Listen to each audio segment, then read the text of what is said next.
SBC Aktualno, podcast kluba slovenskih podjetnikov. Lepo pozdravljeni v novem podcastu SBC Aktualno. Moje ime je Katarina Matejčič in bom danes vaša gostiteljica. Tokratna tema pa konkurenčnost slovenskega gospodarstva in predvsem to, kako bi lahko bila še bistveno boljša, kam dejansko želimo priti iz neke zelo industrializirane države v neko novo, dinamično, hitro odzivno družbo. In temu primerni so ponovno moji sogovorniki. Na moji levi imamo tokrat predstavnika vlade, Ministrstva za gospodarstvo, Matevža Frangeža, z Ministrstva za gospodarstvo, turizem in šport. Ja. Zdravo, hvala lepa za povabilo. Državni sekretar. Na moji desni bomo rekli temu nekako predstavnik kapitala. Ne? Ja, recimo. Ja. Uroš Martelj iz podjetja Arkos in pa podjetnik, če malo razmejimo, lastnik podjetja Gabriel Aluminium, Andrej Gabriel. Dobrodošli vsi skupaj in lepo pozdravljeni v našem studiu. Pa da takoj izzovemo, ko imamo predstavnika vlade, tukaj končno. Nekaj številk, ki jih sicer vsi poznamo, niso pa ravno rožnate. Zadnji podatek o konkurenčnosti, padec na 42. mesto od 64. Povprečna produktivnost prav tako presenetljivo padec na 82% povprečja EU. V raziskave in razvoj dajemo dobro 2% BDP-ja, kar je manj od povprečja EU in celo odstotno točko manj od tistih, ki dajo največ. Torej, kar nekaj številk, kjer smo pod povprečjem, seveda bi to želeli izboljšati. Še večja težava pa je, da smo tukaj povsod padli v zadnjih letih. Ne, da se izboljšujemo, temveč nazadujemo. Kaj narediti oziroma kaj v tem trenutku konkretno delate, da bo številka naslednjo leto boljša, vsaj eno od teh? Najprej, jaz verjamem, da smo že korenito vstopili v obdobje največjih gospodarskih sprememb v svetovni ekonomiji, v človeški zgodovini. In da smo torej zakorakali v obdobje, ki odpira celo vrsto tveganj, nevarnosti, pa hkrati na drugi strani tudi priložnosti. Zdaj pa je odvisno od našega družbenega in gospodarskega mindseta, ali bomo obdobje teh velikih sprememb znali izkoristiti, lezli po lestvi navzgor proti zmagovalcem, ali bomo zaradi velikih sprememb, ki jih ne bomo znali amortizirati kot družba, nazadovali med poražence. Skratka, ali bomo med zmagovalci, poraženci ali med tistimi vmes. Zdaj jaz predlagam, da se skušamo opremiti z visokimi ambicijami. Mi v tem pogledu na Ministrstvu za gospodarstvo osnujemo eno paleto različnih ukrepov, osredotočenih okoli 3 stebrov. Prvič, nadgradnja in dekarbonizacija obstoječih industrij. Drugič, novi produkti in nove industrije in tretjič, večja privlačnost Slovenije za predvsem inovacijske operacije globalnih visokotehnoloških podjetij. Zdaj, če grem na kratko skozi podatke, ki so bili navedeni. Ja, konkurenčnost po analizi švicarskega inštituta IMD je lani padla. Naj sicer poudarim, da smo to analizo podrobno zanalizirali, v glavnem je anketna. Torej, slovenski menedžeri delujejo pesimistične kot morda kje drugje in seveda kritične ocenjujejo zakonitosti slovenskega gospodarskega okolja, kar je mogoče razumljivo, morda pa je padec tudi posledica tega, da smo nekoliko malodušni in se morda ne znamo premiti z samozavestjo in pogumom, ki ga potrebujemo za te spremembe. Številke o vlaganjih v raziskave in razvoj so neizprosne. Dejstvo je, da Slovenija že vrsto let na tem področju nazaduje. Dobra novica, sprejet zakon o znanstveno-raziskovalni in inovacijski dejavnosti, ki obeta pospeševanje javnih vlaganj, seveda pa to ne bo dovolj, potrebna bo tudi zasebna vlaganja in čeprav po zasebnih vlaganjih nismo med slabšimi v Evropi, ko odšteješ velike, denimo Krko, pademo korenito pod povprečje. V tem pogledu še posebej, glede na to, da si zastavljamo ambicijo, da Slovenija to obdobje izkoristi in postane naslednji evropski hub za inoviranje naprednih tehnologij, če hočemo to uresničiti, moramo ta trend odločno spremeniti. Tako izziv, torej ali plezamo po lestvici gor in postajamo zmagovalci ali ne in zakaj ne? Predvsem z vidika kapitala, torej zakaj nismo bolj zanimivi tako za tuje neposredne naložbe, kot recimo za kakšne prevzeme, združitve, v končni fazi En podatek pravi, da je v Sloveniji povprečen podjetnik star 55 let in da kar 65% podjetij nima nasledstva, kar pomeni, da bo slej kot prej potrebovalo nekega novega lastnika. Zakaj ni množica podjetij v vrsti, ki bi stala za kaj takega? Mogoče sam, če pojasnim najprej za začetek perspektivo, iz kjer pač jaz gledam na te stvari.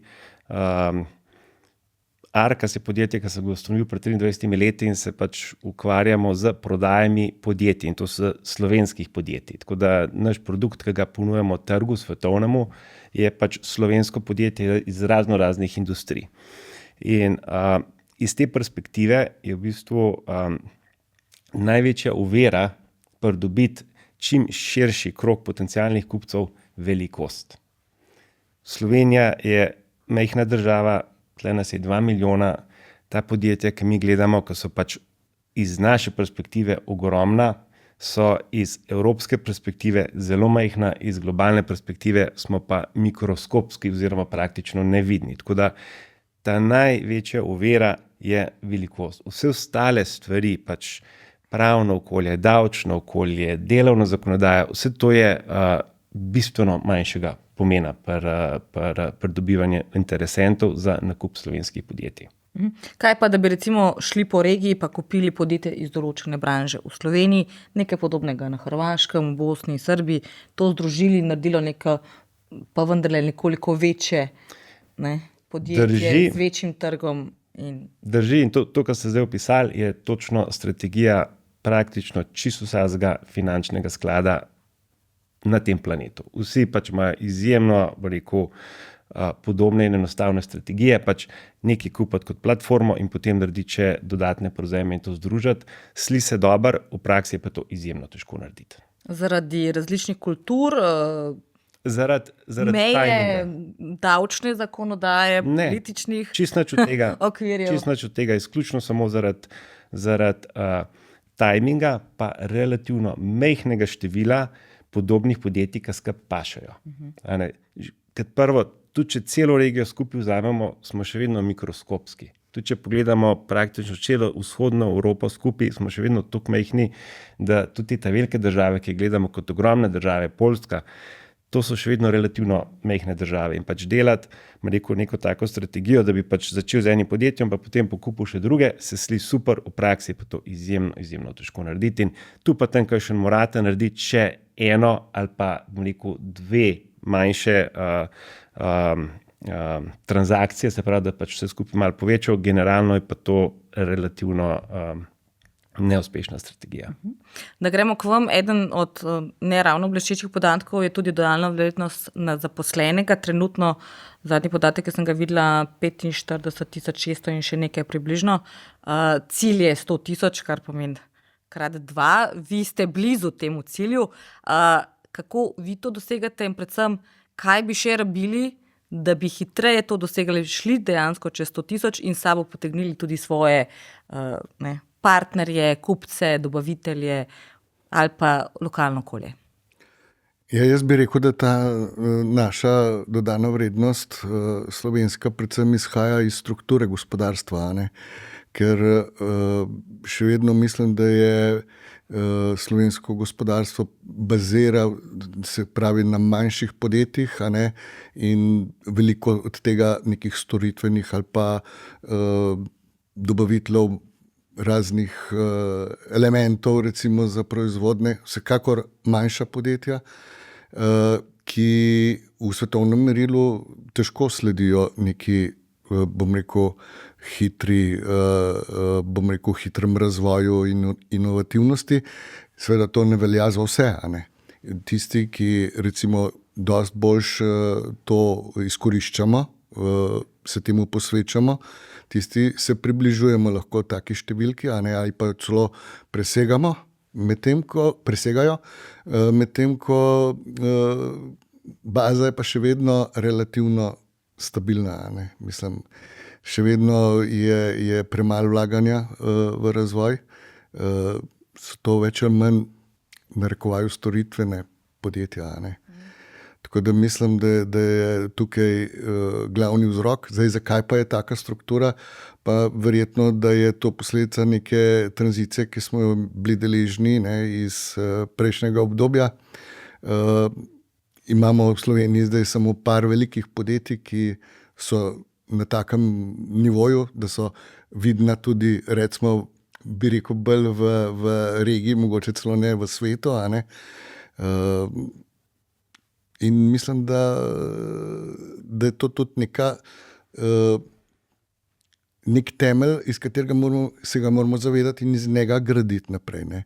In ne moramo kar narediti nek preskok naenkrat. Počas se daleč pride. Torej, vprašanje za vas, kako iz tega malega, razdrobljenega, nevidnega gospodarstva, ki sicer absolutno miga in dela vse na tem, da bi nekako se ohranilo nad vodo, pa vendarle ima toliko nekih, lahko bi rekli, naravnih omejitev, da je to tisto, kar ga morda zavira nehote. Najprej jaz mislim, da je zelo veliko odvisno od odločitve. Ali se bomo odločili, da bomo čas velikih sprememb izkoristili za pospešeno napredovanje ali ne. Jaz se strinjam, da je organska rast najboljša, ampak morda zdaj ravno te velike spremembe, glede čisto vsa področja, ki nas obdajajo, so podvržena velikanskim spremembam. Podnebne spremembe, geopolitične spremembe, varnostne spremembe. Tehnološke spremembe, da seveda sploh ne omenim, verjetno bi jih moral navesti na prvem mestu. Pa tudi kulturne, socialne spremembe. Skratka, ko imate miks tako velikih sprememb, imate dve posledici. Prvič, gotovo se v takih okoliščinah prej generirajo družbeni konflikti, ker družba je zmedena. Še posebej pa je zmedena tista družba, ki nima jasne smeri. In drugič, vsi ti driveri sprememb sami po sebi omogočajo in silijo k prilagoditvam. Ne vem, zaradi energetske krize se vsi trudimo narediti svoje izdelke na energetsko učinkovitejši način. Zaradi geopolitičnih razlogov, velike uvozne odvisnosti od Kitajske, se vsi trudimo narediti svoje izdelke snovno učinkovitejše, z manj porabo materiala, z več recikliranja in podobno. Tehnološke spremembe, na eni strani digitalizacija pomaga bolje organizirati procese, umetna inteligenca lahko nadomesti cel kup drugih procesov, avtomatizacija in robotizacija prav tako. Stiska oziroma pomanjkanje delovne sile sili direktno, bom rekel, v pospešeno uvajanje vseh navedenih sprememb, od digitalizacije, umetne inteligence do avtomatizacije in robotizacije. In to so driveri v tem pogledu sprememb. Glejte, naša majhnost, radi rečemo, da je prednost, ampak res bo ta majhnost velikanska omejitev, če bomo v kontekstu svojih izdelkov in storitev, ki jih želimo prodajati, razmišljali o Sloveniji kot o trgu. Da bom primer Izrael, morda niso primerni časi, da postavlja zgled Izrael za zgled, ampak karkoli Izrael počne za to, da prodaja na globalni trg. Fokusirani so na trg ZDA. In podobno mora biti Slovenijo. Karkoli počnemo, mora biti usmerjeno, želel bi si, v končne izdelke, po možnosti z lastnimi blagovnimi znamkami, ki bodo produkt slovenskega znanja, inovacij in dizajna, in usmerjeni na globalni trg. So pa naše industrije zelo različne. Nekatere industrije, denimo turizem, imajo izjemno nizko dodano vrednost. To želimo spremeniti, zatem, da stavimo na drugačno strukturo. Ne nujno množičen turizem, ampak turizem za goste, ki bodo znali ceniti vrhunsko kakovost naših storitev, pa govorimo o vinu in kulinariki, kjer smo svetovna velesila, ali pa govorimo o ekskluzivnosti naših naravnih lepot. Vse skupaj pospremljeno in zapakirano za vrhunsko turistično storitvijo. Ali če na drugi strani pa gledamo vendarle podjetja, ki jim je uspelo narediti radikalne preskoke v dodani vrednosti. Te dni v Trbovljah poteka Devesoft Measurement Conference. Omenjam zato, ker je Jure Knez, kolikor vem, podpredsednik SBC. Imel sem privilegij, da sem bil v ponedeljek zvečer tam. Fantazija, v osnovi dogodek za nerdovske inženirje, ampak fantazija od tega, kaj je Devesoft uspel v 20 letih zgraditi, kakšen voditelj je v eni niši, ko resnici in ljubo verjetno mi štiri ne vemo natančno, kaj je že Magic, ki ga počnejo, ampak počnejo ga na način, da imajo široko odprta vrata pri najzahtevnejših kupcih na svetu. To je Starbowel. Kako? In to je Starbowel, niti iz Ljubljane. In tisto, kar me še posebej navdušuje v tem primeru, da spreminjajo kulturo z notranjim lastništvom, spodbujanjem zaposlenih, nagrajevanjem zaposlenih, pa tudi močnim vračanjem v okolje, ki je v osnovi industrijsko devastirano in mu manjka tovrstnih perspektiv. Oni so pionir, ki vlečejo celo regijo navzgor. Morda še ne ekonomsko, morda še ne socialno, zanesljivo pa kulturno, za ambicijo te regije, da postane en unikaten prostor razvoja podjetniške miselnosti in inoviranja v tem delu Evrope. Ker ste ravno menili pod vprašanje, kako daleč je zakon o nagrajevanju zaposlenih. Ravno včeraj smo imeli eno zanimivo in dinamično usklajevanje z Ministrstvom za finance v okviru delovne skupine, ki smo oblikovali. Mimogrede je ta zakon o udeležbi delavcev pri dobičku in opcijskem nagrajevanju je usklajen med delodajalci in delojemalci. Imamo še nekaj izzivov, kako to uskladiti tudi z Ministrstvom za finance. Stojimo pa za svojimi rešitvami, ker verjamemo, da je potrebno prodornim podjetnikom podati boljša orodja za nagrajevanje zaposlenih, bodi si za denarno, bodi si za družbeniško oziroma delniško skemo, pa tudi za to, da razširimo nagrajevanje z opcijami, še posebej v takšnih podjetjih, kot je Devesoft, kjer pripadnost vrhunske rezultate zaposlenih spodbujaš ne le z sprotnim nagrajevanjem, pač pa tudi z obetom visoke vrednosti podjetja, katerega opcijo lahko danes kupijo. Bo sprejet še letos? Upam.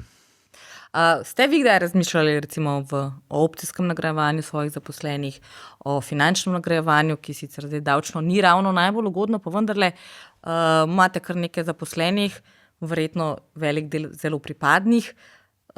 To je nek način, kako pokazati, da jih cenite, da veste, da nekaj dobrega naredijo za vas. Ravno prejšnji teden smo tle govorili, se da zaposlene nagrajevati tudi v zlatu, a ne? Recimo ena od opcij, ki je malo davčno bolj ugodna, sploh za zaposlenega, a ne? Ste vi kdaj o čem takem razmišljali? Vsekakor, to razmišljamo od nekdaj že in tudi od nekdaj nagrajujemo, ne. Problem je pa ravno v tem, da so te nagrade pač, da se razdelijo kar precej med državo in pa zaposlene, a ne. In tukaj bo zelo prav prišel ta novi zakon, če bo sprejet, a ne.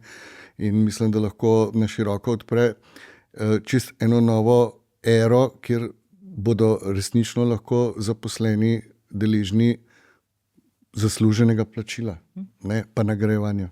Kako je recimo tukaj z novimi lastniki? So tujci bolj odprti do takih načinov nagrajevanja, sploh glede na to, da so recimo iz države, od koder prihajajo, tega že navajeni in se jim zdi to nekaj zelo samoumevnega, pa potem pridejo sami in ugotovijo, da se stvar pri nas skoraj da ne splača. Imate kakšne izkušnje glede tega, kdo je recimo bolj nagnjen k nagrajevanju, ali so to bolj Američani, so to bolj Nemci, so to bolj, ne vem, kakšni vzhodnjaki? Je kakšna razlika med, ali pa panožno, ne vem?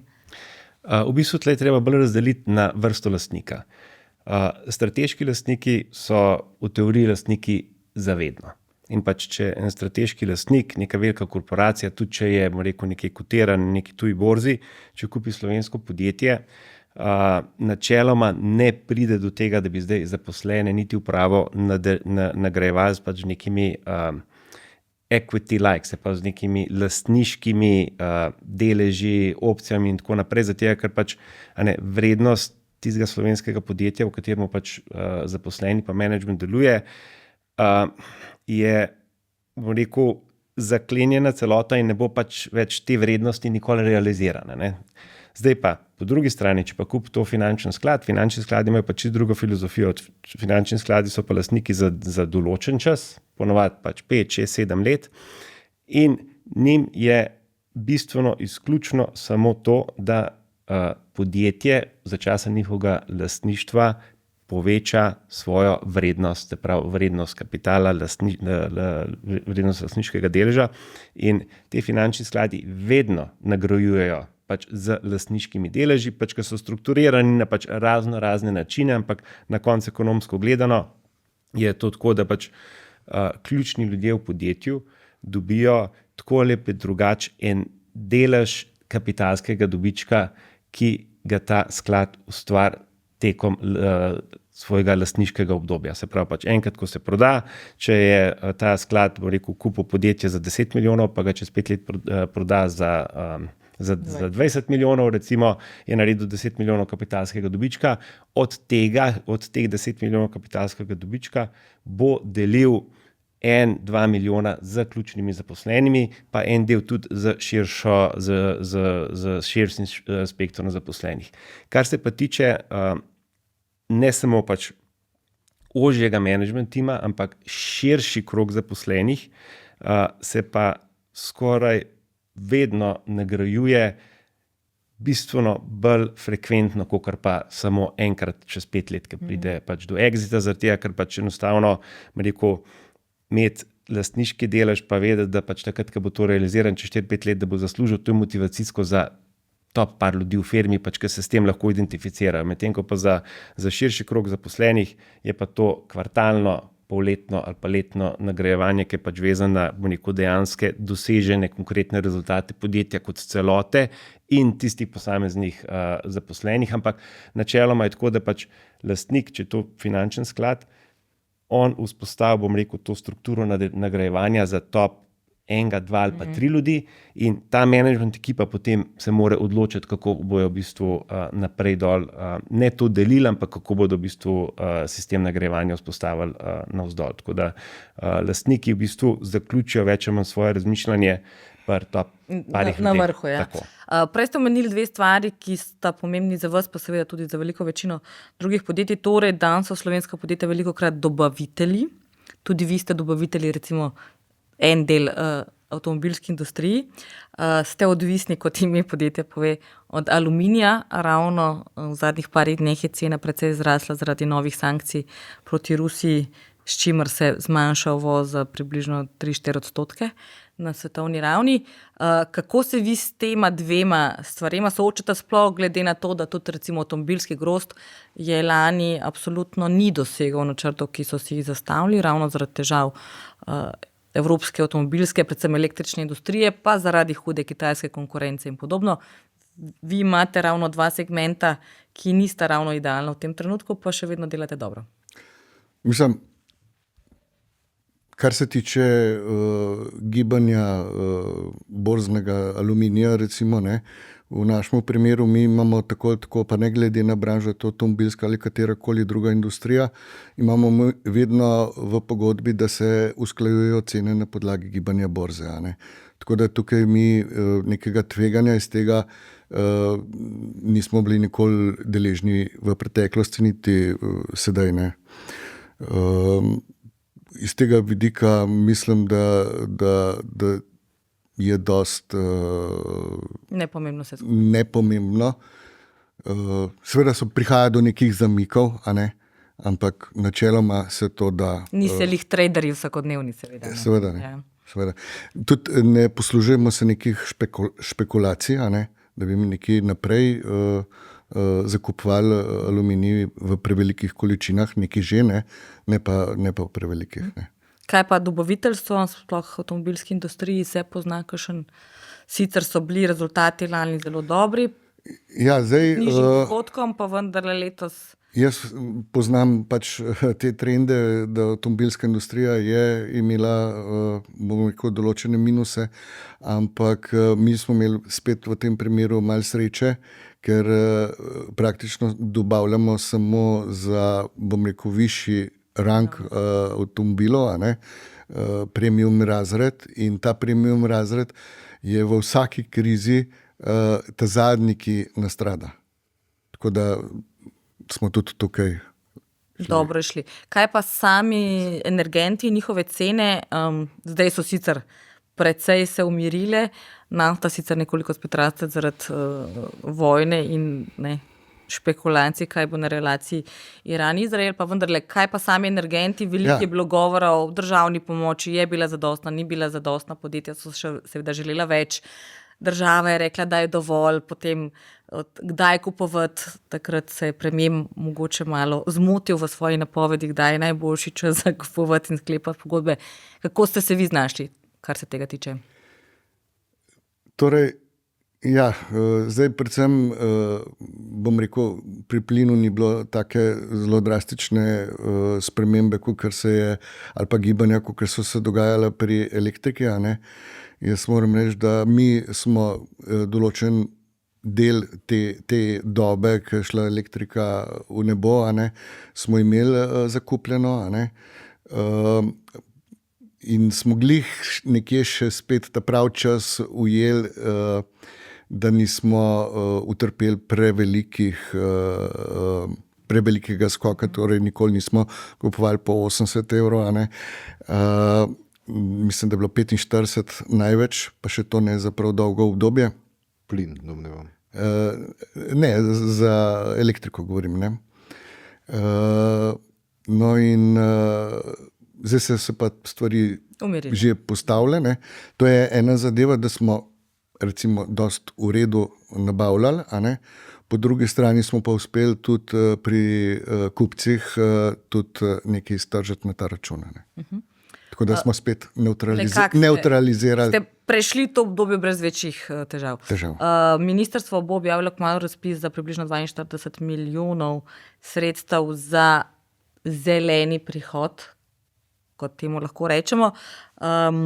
Sem pa ravno danes brala, da obstaja neko nemško mesto, če se ne motim, kjer je toliko električnih avtomobilov in toliko toplotnih črpalk in toliko podjetij, ki se že modernizirajo, enostavno njihovo električno omrežje tega več ne zmore.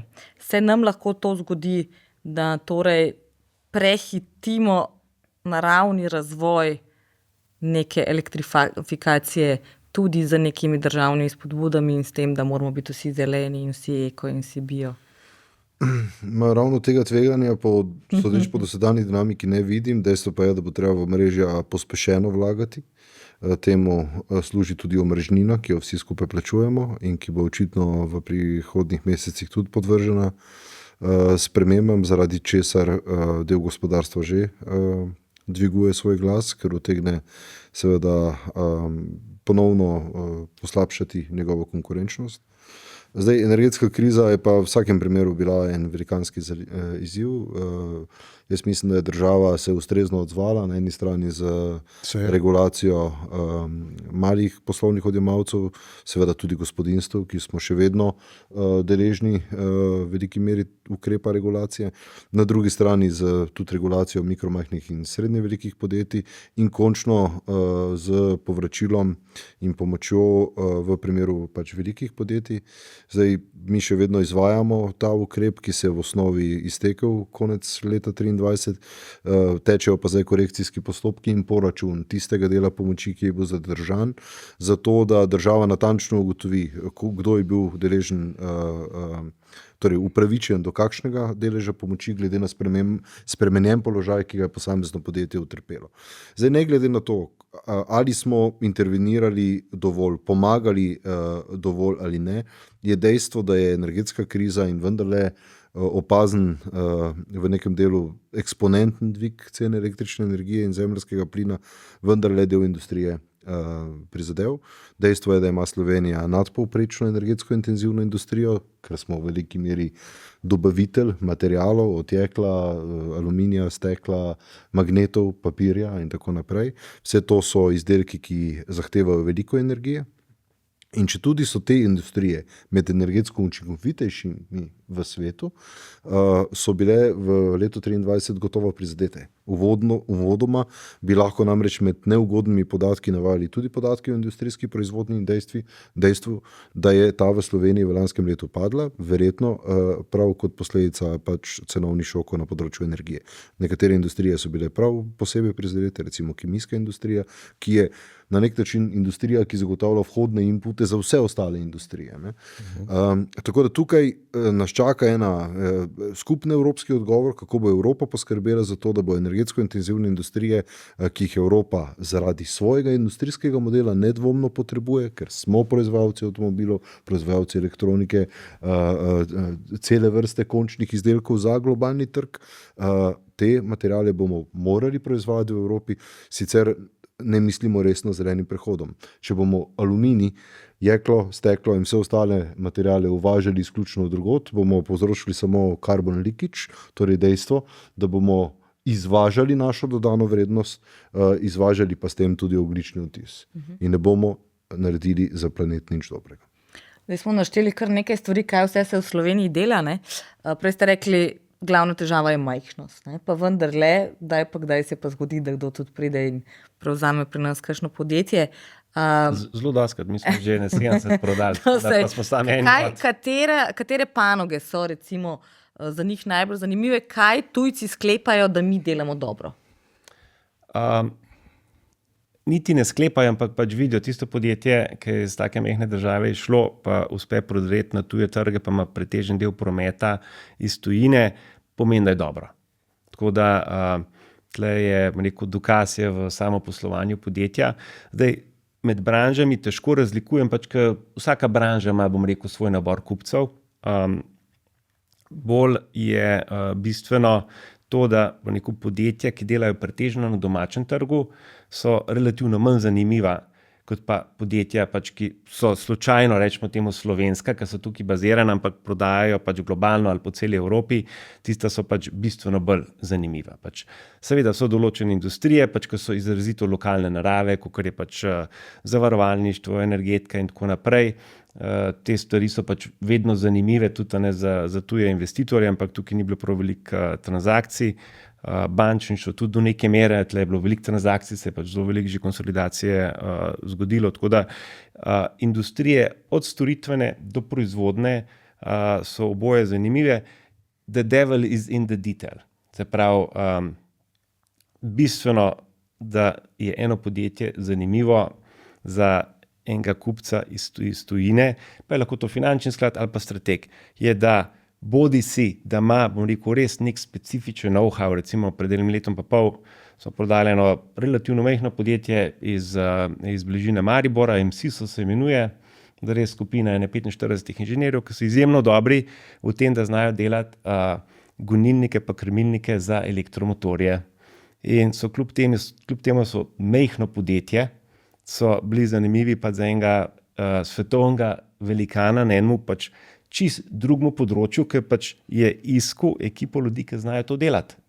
Niti ne njihovih specifičnih produktov, kar že zdaj delajo, ampak so rabili eno ekipo inženirjev in so bili v bistvu pač zanimivi za Poklen, ki je v bistvu ta največje podjetje na svetu za proizvodnjo enih posebnih hidravličnih pogonov, ki se uporabljajo za gradbeno mehanizacijo. Tako da niša mora biti v bistvu targetirana in pač podjetje mora biti dobro v neki niši, tudi če je izjemno ozka niša. Ste vi kdaj razmišljali, da bi prodali oziroma dobili tako dobro ponudbo, da ste težko rekli ne?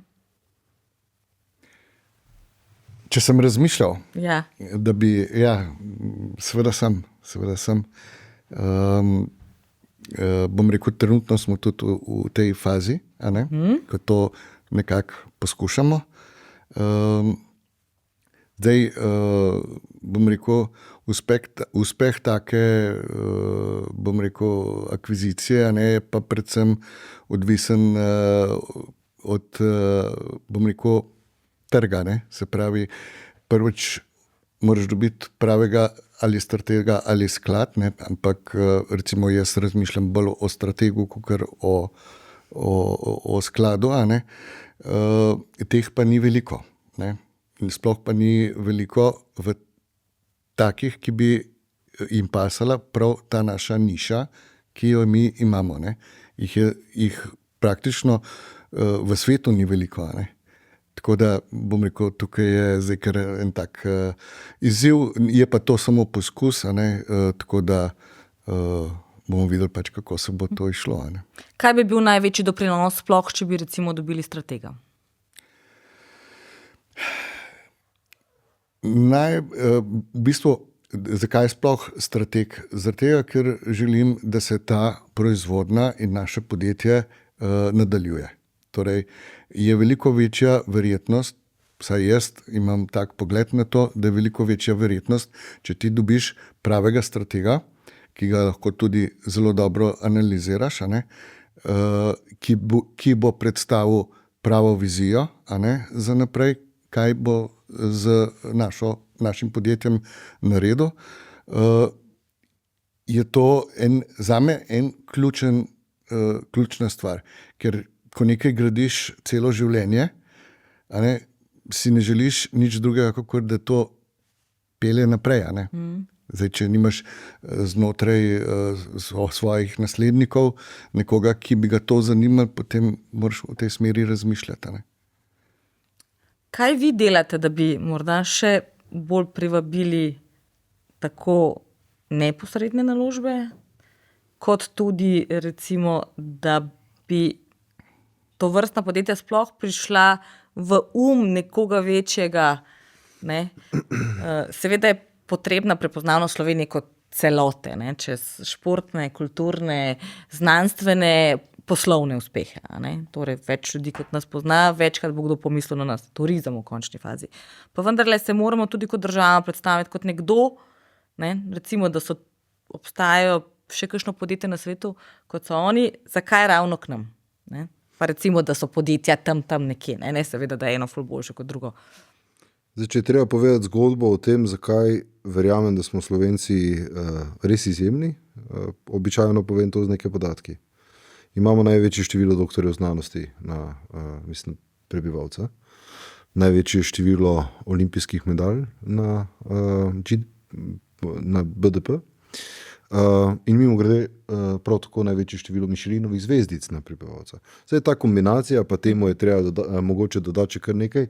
Največje število mašin za brizganje plastiko na prebivalca. Smo prodali na par firm, tako da smo tudi tega prišli. Skaza jih ima 52. Kar hočem povedati, vrhunska pamet, vrhunska preciznost, torej natančnost, rekel bi tudi inženirska iznajdljivost. Izredna fleksibilnost in odzivnost slovenskih podjetij.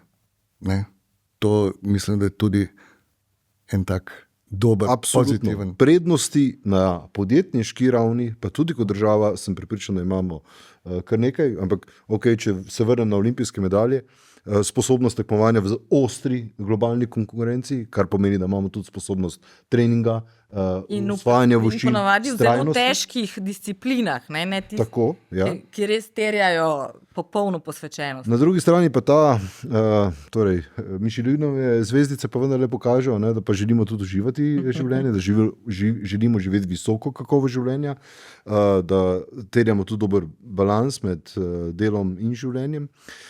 Karkoli na ta način si jaz predstavljam, da bomo govorili zgodbo o Sloveniji v svetu, kot eni unikatni in vrhunski lokaciji z vrhunskimi ljudmi in naše ljudi res cenijo povsod. In jaz mislim, da je Slovenija prav prepoznavna potem. Drži. Seveda pa, ko pa gremo na vprašanje v redu, kaj pa počnemo za posamezne investitorje, zelo različno. V vsakem primeru pa seveda se trudimo privabiti čim več visokotehnoloških dejavnosti. Dejstvo je, da preskok v dodani vrednosti si obetamo prav v tem. Zato lahko ugotavljamo ravno v teh dneh položitev temeljnega kamna za Sandoz ta petek.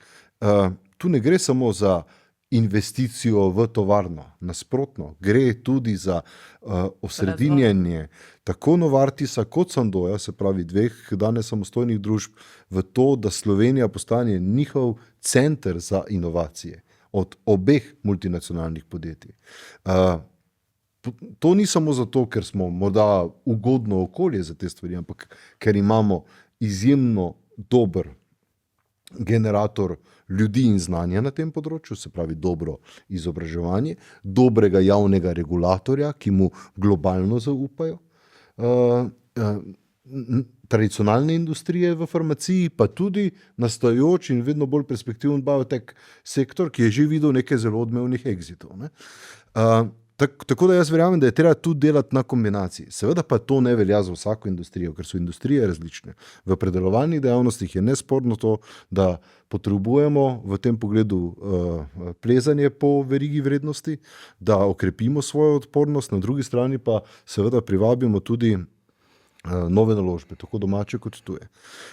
Bi pa omenil to, kar je bilo prej, kar je Uroš dejal kot nasledstveno krizo, se pravi velik delež podjetij, ki nimajo zagotovljenega lastništva v naslednji generaciji. Ne omenim vseeno, da je dvojček zakona o udeležbi delavcev pri dobičku in opcijskem nagrajevanju zakon, ki skuša uveljaviti v Sloveniji tako imenovane ESOP sheme, Employee Stock Ownership Plans, torej plane za notranje lastništvo zaposlenih, ker je absolutno bolje in to tudi kulturno spreminja našo podjetniško krajino, da namesto da podjetje zapremo, ker se prva generacija lastnikov podjetnikov umika, da najdemo način, da podpremo zaposlene, ki bi jim lastniki tudi pogosto najraje predali to podjetje, ker so to sodelavci, ekipa, v mnogih primerih prijatelji, ne, da jih z ustreznimi vzvodi, z podporo države podpremo, da v takih primerih prevzamejo podjetja. To bo nenazadnje prispevalo tudi k temu, da bomo morda postopoma poglabljali kapitalski trg, slovenski kapitalski trg je ekstremno plitek, tudi evropski ni veliko na boljšem, če ga primerjamo z severnoameriškim, in Evropa mora tukaj narediti radikalne poteze naprej. Enrico Letta je včeraj objavil poročilo o razvoju notranjega trga z priporočili, kako dokončati to delo, ki je praznovalo lani 30. obletnico, in v tem pogledu je velikanski poudarek ravno na tem, kako v Evropi poskrbeti za to, da bo naša akumulacija, naši prihranki porabljeni in vlagani v podjetniške projekte tukaj, ne pa da bodo financirali pravzaprav razvoj preko Atlantika. Zato je izziv z dvemi podatki. Ravno sem našla podatke, ko sem malo gledala startup sceno. 68% vseh startup in scale-upov podjetij se odloči za selitev v tujino, in v letih 2021 in 2022 od 1,25 milijarde 3% denarja je zagotovil slovenski kapital. Torej 97% tega, kar bi nekoč lahko bil, upajmo, vsaj kakšen samorok tudi pri nas, financirajo tujci.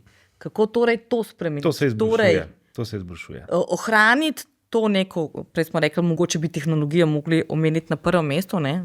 Startupi se več ali manj v nove načine ali pridelave hrane, ali neke surovine, ali pa čistejšega okolja. Kako jih tle ohraniti? V končni fazi ima sploh za startupe in scale-upe Hrvaška bistveno ugodnejšo davčno politiko, in kako tudi zagotoviti, da bo več kapitala prišlo iz Slovenije, morda kakšno podjetje, ki je vam, rekli ste, že mi smo v niša, mogoče obstaja kakšen startup, ki je pa še niša od niše, pa bi bil vam komplementaren na vertikalen pa horizontalen način, pa bi ga vi recimo za vas 50.000, kar ni nič, njim pa veliko lahko podprli. Kaj tukaj narediti? Ja, tle se je že veliko premaknil. Ni še veliko zrealiziranega, zaradi tega, ker v bistvu ta cikl življenjski enega startupa od tega, da pač zberete prvo rundo financiranja, pa ta drugo, pa ta tretjo, pa da dejansko pride do tega, da je pač to podjetje zraslo do te faze, da ga lahko proda za nek resen denar, je izjemno dolg. To govorimo desetletja. In ta slovenska startup scena se lepo razvija, ni bilo veliko lokalnih virov financiranja. Do zdaj, z letošnjim letom, nastajajo novi skladi, ki so domači skladi, večinoma, so financirani strani IAF-a pa Slovenske razvojne banke, SIDA, ne. Tako da tle bo se kar konkretno to spremenilo.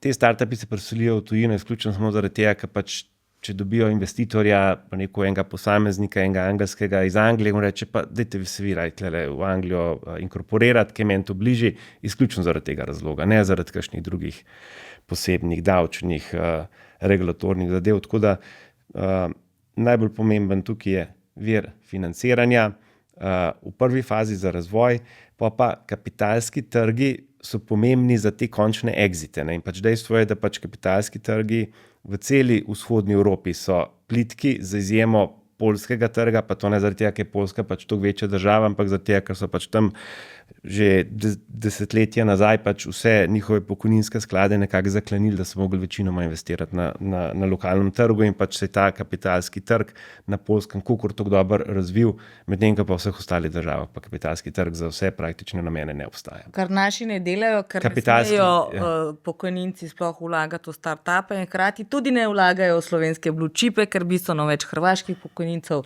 kupi slovenske blue chipe in ravno zadnjič je rekel gospod Brodnjak, drugi mislijo, da smo boljši, kot mislimo sami. Kar je bil recimo en začetek našega uvoda, zakaj očitno tudi menedžerji ocenjujemo, da smo slabši v konkurenčnosti, kot bi morda lahko bili. Torej, izziv za vas, vem, da tudi podjetniški sklad pripravlja svoj sklad, ki naj bi bil podobne velikosti, kot ima SID z EFM2, enega res za start-up, ene pa za prenos znanj iz laboratorijev in inštitutov v gospodarstvo. Slovenski podjetniški sklad iz Maribora svojega. Torej, to bi moglo biti skupaj blizu 140 milijonov, samo te 3 skladi, če se ne motim.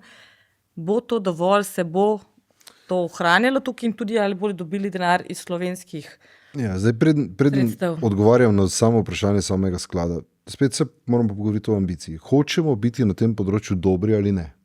Ker očitno je, da imamo dobre podjetniške ideje, ki dobijo veliko pozornosti mednarodnih vlagateljev, ko enkrat do njih pridejo.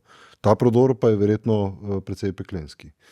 In tukaj lahko navajamo celo vrsto podjetij, ki jim je to uspelo, od Bird Buddyja do Juicy Marbles, skratka same fantastične, nišne, ampak vendarle izjemno perspektivne zgodbe, ki so uspele in so usmerjene na global market.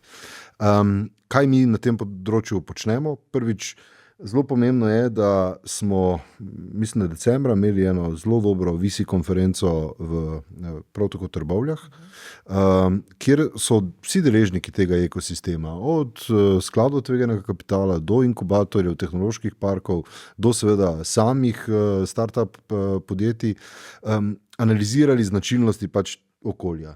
Iz tega se je potem rodila ena iniciativa, ki jo je pravzaprav vodila Tovarna podjetnikov oziroma iniciativa Startup Slovenije, kjer smo v dogovoru z Ministrstvom za gospodarstvo, turizem in šport pristopili k pripravi pravzaprav spleta ukrepov, ki so bolj ali manj šli iz tega startup ekosistema. In tako se je oblikovalo 9 strateških pobud, od vitke delniške družbe, kot ideje, ki prav tako bazira na idejah iz ekosistema, kjer je izziv naslednji. Kako narediti najboljšo obliko pravne organiziranosti družbe, ki bo omogočila zelo lahek stop in tudi zelo lahek exit, ki bo najboljša kombinacija med enostavnostjo DOO-ja in odprtostjo delniške družbe, brez tega, da je to tudi javna delniška družba. Na drugi strani, kako zagotoviti opcije, tukaj imamo predlog zakona, kako zagotoviti dober dostop in hiter dostop Slovenije do globalnih talentov z startup vizo, kako spodbuditi in omogočiti alternativne naložbe. Mimogrede, na Hrvaškem niso davki ključni razlog. Razlog je predvsem to, da so sprostili možnosti pokojninskih skladov, da vlagajo v to vrstne naložbe, in tukaj imamo mi eno globoko prepreko, zato imamo 25 milijard denarja varčevalcev na bankah, namesto da bi jih vlagali v produktivnejše podjetniške naložbe, pri čemer imamo zelo komplementarne družbene potrebe. Na eni strani potrebo po javnih najemnih stanovanjih, se jim bi lahko prav tako vlagali pokojninski skladi, to so varne, dolgoročno obrestovane, res pa je, da nizko obrestovane naložbe. Imamo potrebe po fotovoltaiki, ki so že srednje, bolje obrestovane naložbe, prav tako zelo varne. Na tretji strani pa seveda tvegane podjetniške projekte, ki pa zagotavljajo zelo visoke donose ob višji tveganosti. Dajmo pokombinirati te opcije, dajmo prebuditi slovenski kapitalski trg, dajmo ne držati denarja na bankah, ampak omogočimo potencial. Kako? Izkoristimo svoj potencial in to na način, če dovolite, da bom primer, kaj počnemo v Sloveniji. Recimo, naši skladi kupujejo nemške državne obveznice po nizki obrestni meri. Nemška država iz tega denarja financira spet neke sklade, ki recimo vlagajo v fotovoltaiko, ki se gradi pri nas. Ne? In samo na tej operaciji se izgubi 5 do 6% transakcijske vrednosti. Denar odhaja iz države, namesto da ga tvorno, kreativno uporabimo za to, da podpremo drugega, da zgradimo tukaj nove podjetniške projekte, ker jaz verjamem, da imamo in idej in talentov na pretek. Morda manjka dovolj poguma, ki bi moral odlikovati takšno majhno, talentirano in povezano skupnost, kakršna Slovenija je. Gospod Frangež je omenil 26 milijard, ki se sicer nanaša na varčevalske vloge prebivalstva, ki so zelo nepoučeni vlagatelji in še nakup menic oziroma državnih ljudskih obveznic je za njih kar velik podvig. Smo pa ravno prejšnji teden imeli z gosti debato, zakaj imajo tudi podjetja na slovenskih bankah več kot 10 milijard depozitov in prvič v zgodovini več depozitov kot kreditov. Kar pomeni, da očitno na eni strani nekoliko manjka ideje, kam ta denar vložiti, ali v prevzem, ali v širitev, ali v novo tehnologijo, raziskave, razvoj, karkoli. Lahko pa seveda, kot smo ravno kar slišali, tudi morda nekoliko bolj tvegano naložbo, startup, ki je iz takega ali drugačnega razloga zanimiv. Primer gospoda Boscarola, vložil je v 3, en dela laboratorijsko meso, en dela neke napihljive ali kakšne supe, en pa dela čelado z brisalcem. Torej se je odločil za 3 različne stvari. Ste vi kdaj razmišljali, da bi najdel, kot sem prej rekla, za vas nič 50 tisoč za neko podjetje, pa to lahko grozen velik zagonski kapital, ker nekateri nimajo niti denarja, da bi recimo imeli denar za odpreti delniško družbo, ker je prezahtevno, dolgotrajno, nekaj denarja rabiš in podobno. Jaz bom rekel za kakšen startup, ne. Smo se pa zanimali za recimo kakšna manjša podjetja, recimo kakšno orodjarno, ki bi bila suplementarna za našo proizvodnjo, a ne. To smo razmišljali, nikoli pa o kakšnem startupu. Bi pa sigurno, če bi, bom rekel, prišli do kakšnega tazga startupa, ki bi nekje dopolnil neko našo vrzel, ki sigurno bi mi prepoznali recimo ta potencial, a ne? In definitivno bi bilo to za nas zanimivo. A ne? Zdaj pa situacija, kakršna je, v tem primeru pač do tega še ni prišlo. A ne? Ste tudi vi med temi podjetji, ki imajo v tem trenutku veliko denarja, verjetno na vpogledno vlogo v banki in torej obrestovanega po nič? Ja, mogoče tudi smo malo zdaj čez, ne, ampak mislim, da gre to tudi malo za posledico. Vse te številke pričajo o tem, da so vlaganja predvsem v opremo in tako naprej zdaj malo stagnirala zaradi te makroekonomske politike, ne, Euribor in tako naprej, in to je sigurno posledica tega. Ne. Ko se bo ta situacija izboljšala, sem prepričan, da se bodo tudi investicije povečale. Mi sicer nismo ta primer, ker smo zdaj ravno na koncu ene večje investicijskega obdobja, ampak nasplošno pa sigurno je zdaj bila vrzel v investicijah. Torej, ko bodo krediti ponovno spet poceni, ja, zato ker ponovadi gre to, vedno en del investicije se vedno financira z krediti. Ne? Kaj torej narediti, da poglobimo slovenski kapitalski trg? Datalab sem brala, se umika recimo z borze, nekatere podjetniške obveznice se ne bodo več dodajale na našo borzo, mi pa želimo dodati kakšno več. Ena ideja je bila, da gre kakšno državno podjetje, zdaj v zadnjih dneh je bil val ogorčenja in kritik in branjenja zaradi spremembe strategije upravljanja državnih naložb Triglava in predvsem Pošte. Recimo, če se ne motim, ravno gospod Brodnjak je predlagal, dajmo kakšno državno podjetje tipa HSE, kar super deluje na nekaterih vzhodnih trgih, na borzo pa da mogoče to nekoliko pospeši. Čeprav je, moramo vsem povedati, kljub mali likvidnosti, Ljubljanska borza 7. najbolj donosna na svetu in druga v Evropi, kar pomeni, da nekaj dobrega vseeno imamo, ampak verjetno zato, ker je tako malo poslov. Kaj torej narediti, da se bo kapitalski trg poglobil? Mislim, da moramo najprej en korak nazaj stopiti. Jaz sem, ko sem po 17 let star, sem se preselil v Ameriko, sem tam živel 10 let, pa v Anglijo nekaj let in pa sem prišel nazaj v Slovenijo in moramo se zavedati v bistvu, da vsak narod bo rekel, rab kar nekaj časa, da spremeni svojo mentaliteto, svojo osnovno kulturo. In pač naša osnovna kultura in mentaliteta je izjemen konzervatizem in to se kaže, bom rekel, v tipu naložb, vloge, depoziti na bankah, bo rekel, kot primarna vrsta varčevanja, pa sekundarna vrsta varčevanja je pa v bistvu stanovanje, nekje pač pa se pa konča več manj. Pa vse ostalo je, rekel, tako, če pogledamo neka splošna populacija, pač rekel, zanemarljiv procent premoženja investiran, pač vse ostale oblike premoženja. Tle moramo v bistvu pač nekako dozoreti. In tudi, kar se tiče rekel, teh vlog, depozitov podjetij na bankah, je isto odraz pač te izjemnega konzervatizma, pač, ki je pri nas prisoten.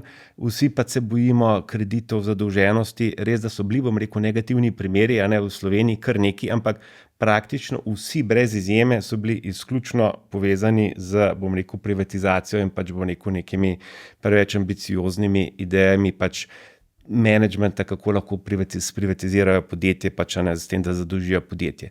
Vsa ostala podjetja v Sloveniji so krepko podzadolžena. Kaj to pomeni? Da je več depozitov na bankah, kolikor imajo kredita. In zadevo, kar se je treba vprašati, ne to, se podjetje pač investirajo to, kolikor morajo investirati, pač imajo mogoče še kakšne ideje, ampak dobra podjetja delajo pozitiven cash flow, denar ostaja, podjetje mora ta denar izplačevati lastnikom. Ni podjetje tisto, ki je poklicano, da bo se zdaj šlo, bom rekel, investirati v startupe in tako naprej, ampak to se morajo lastniki odločiti. In podjetje mora pač bistveno bolj agresivno pač dobičke izplačevati svojim lastnikom. Lastniki se lahko odločijo, pač, ali ga investirajo nazaj, če ima podjetje kakšen zanimiv prevzem pred sabo, ali investirajo v startupe osebno ali pač kakorkoli. Ker investiranje v startupe se je treba zavedati, to ni nekaj, kar pač se en odloči, pa bom v en ali pa dva startupe investiral. Zato, ker to je obsojen na zgubo, ker startup investicija je 9 od 10 bo nula. Seveda. Če bo 1 od 10, bom rekel, povrnila tistih 9 zgub, je to že zelo dober rezultat. Bolj 1 na 20. In to se treba pač iti organizirano z investiranjem v sklade, ki pač imajo potem portfelj naložb 20, 30, 40 različnih startupov in tam je šansa, da iz kjerga kaj rata. Tako da, kaj pa treba, da se bo ta mentaliteta obrnila, je pa isto, kot pri športu. Takrat, ko se je Slovenija uvrstila na svetovno prvenstvo v Južno Afriko, so vsi otroci začeli fuzbal igrati. En tak izjemen primer se mora zgoditi, da pač je neka startup investicija, ki so se pač zbrali neki angelski investitorji, slovenski, da se je izjemno dobro razvila in da je to ratala milijardna firma. Tega primera še nimamo. Imamo tok in tom, ampak to ni bilo v bistvu investirano. Nimamo še Rimca, ne? To ni bilo to investirano strani pač nekih angelskih investitorjev, ampak to so v bistvu pač sami naredili ustanovitelji. Tako da en ali pa dva taka dobra primera rabimo, pa to kar nekako steče. Ampak se pa kar veliko Slovencev, kljub temu, da je stvar zapletena in celo težko razumljiva, rada igra s kriptovalutami. In to celo z nekimi meme kriptovalutami, niti ne z nekimi preverjenimi, ko sta Bitcoin in Ether, ampak zdaj jih res obstaja malo morje. Kako pa, a je to, govorimo o dveh različnih generacijah, ali je pa to tako nepredstavljivo, da je to nepredstavljivo, da mogoče že zato rata zanimivo, ker v bistvu ne razumeš. Ne, to so več ali manj isti posamezniki, ki so vseh ostali pogledi ful konzervativni, tle pa pač udar ven ali na kakšen Forex ali na kakšen catch the cash, ki je bil včasih, ali kripto, pač to je vse, bo rekel, ista osebnost. Torej se v Slovencih ne samo konzervativnost, ampak tudi nagnjenost k tveganju, samo treba ga je spodbuditi očitno. Ampak če izhajamo zdaj iz tega, kar je bilo rečeno, se pravi tudi velika akumulacija podjetij, ki leži na bankah. Zdaj gotovo smo v nekem trenutku, ko smo mogoče previdnejši tudi zaradi tega, ker da, smo v širšem spremenjajočem se makroekonomskem okolju. Zunaj in v naši soseščini je nekaj resnih vojn, vidimo velike disrupcije, hkrati pa živimo v svetu slabih novic. Ne? Samo kadarkoli pogledamo proti Nemčiji, pride od tam neka slaba novica. Mimogrede se pa je v teh dneh izboljšalo njihovo razpoloženje. Pa znižala napoved IMF-a za Nemčijo. Je Kar pa hočem znižala reči, za celo Evropo in svet. Kar Recimo hočem dobra reči, novica. jaz mislim, da je zelo pomembno razumeti eno unikatnost trenutka, v katerem smo. Ne danes, mogoče niti ne letos, ampak splet teh nekaj let, ko je očitno, da smo na pragu velikanskih sprememb.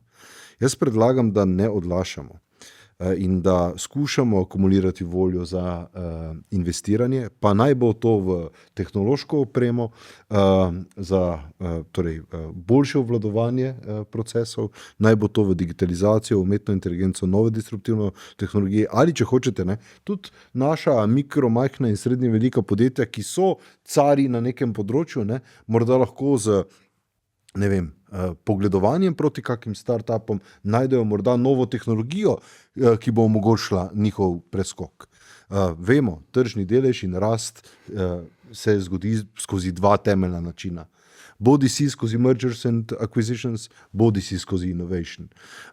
Inovirati ne rabimo nujno sami, inovirajo mnogi tudi drugi. Temu so bazično namenjeni startupu, razvoju novih tehnologij in oni rabijo denar, zato da spravijo novo, upajmo, prebojno tehnologijo na trg.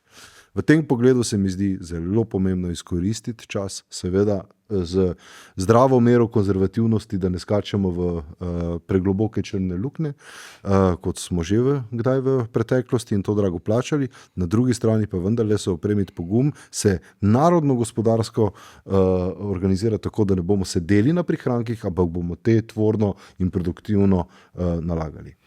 Zato končajmo z provokativnim vprašanjem za vas. Rekli smo, imamo največ doktorjev na prebivalca, največ olimpijskih medalj, največ zvezdic in pa ekstremno odporno in fleksibilno, predvsem podjetništvo. Ali bo politika naredila kdaj, da bo dobila vsaj eno zvezdico? Kaj takega, da ji bomo rekli, da imamo kar častni doktorat, niti ne. Saj veste.